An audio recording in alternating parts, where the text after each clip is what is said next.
महायुती सरकारकडून महिलांसाठी सुरू करण्यात आलेल्या लाडकी बहीण योजनेच्या अंतर्गत पात्र लाभार्थी महिलांना दरमहा 1,500 रुपये दिले जातात। मात्र प्रधानमंत्री कृषी सन्मान योजनेचा लाभ घेणाऱ्या महिलांना फक्त 500 रुपये इतकाच हप्ता मिळणार आहे आणि यावरती आता संजय राऊत यांनी प्रतिक्रिया दिली। लाडक्या बहिणींच्या मतांची किंमत 500 रुपयांवरती आली आहे आणि उद्या शून्यावर येईल असं राऊत म्हणाले।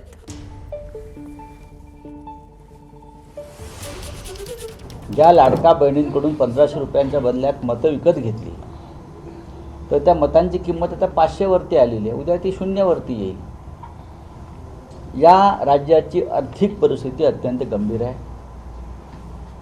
कर्मचाऱ्यांचे पगार द्यायलाही पैसे नाहीत। देवेंद्र फडणवीस यांनी किती मोठ्या वल्गना कराव्यात, आवाणावा, पण हे राज्य चालवणं आर्थिकदृष्ट्या आता सोपं राहिलेलं नाही।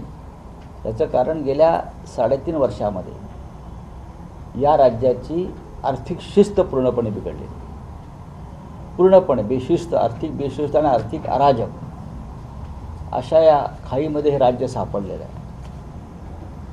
मिस्टर अजित पवार हे जरी बोलत नसले तरी त्यांना सुद्धा त्या चिंतेने ग्रासलेलं आहे। लाडक्या बहिणीला आम्हीच दाखवून तिचे मतं घेण्याचा या सरकारचा प्रयत्न आहे। ती गोष्ट आता सत्य निघालेली आहे। 1500च्या जागी 2100 रुपये देण्याचा निवडणुकीमध्ये यांनी शब्द दिलेला होता, त्या पद्धतीने जाहीरनाम्यामध्ये सांगितलं होतं, पण आता 500 रुपये देण्याचा निर्णय हे सरकार करते आहे।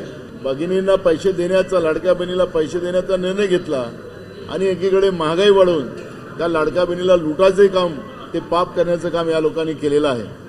आज जवळपास 8 लाख महिला त्या ठिकाणी कमी करण्याचं पाप सुद्धा या ठिकाणी केलं गेलेलं आहे। एबीपी माझा, उघडा डोळे बघा नीट।